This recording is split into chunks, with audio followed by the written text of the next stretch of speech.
This week here at CarCareKiosk, we've been working on a Lexus ES300 hybrid, and we thought we'd give you a preview of a few of the repairs on that vehicle.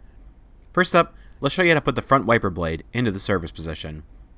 To put the wipers in the service position, you'll want to turn the vehicle to the on position, so push the button twice, turn the vehicle off, and then hold up on the wiper stalk for about 3 to 5 seconds. Blades will go up into the service position.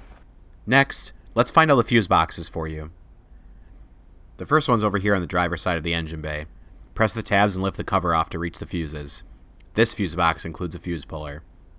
The second engine fuse box is over here in the passenger side of the engine bay. Press the tabs and lift the cover. The third fuse box is in the driver's seat wheel well. Reach underneath the steering wheel and pry down this black cover. Here are your fuses. Finally, let's help you locate the oil drain plug and oil filter. Remove 4 10mm bolts from this panel, then pull the panel down. Reach up here for your oil drain plug.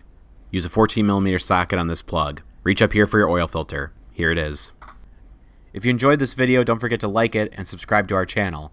And if you want more car repair videos and more in-depth car repair videos, please visit CarCareKiosk.com.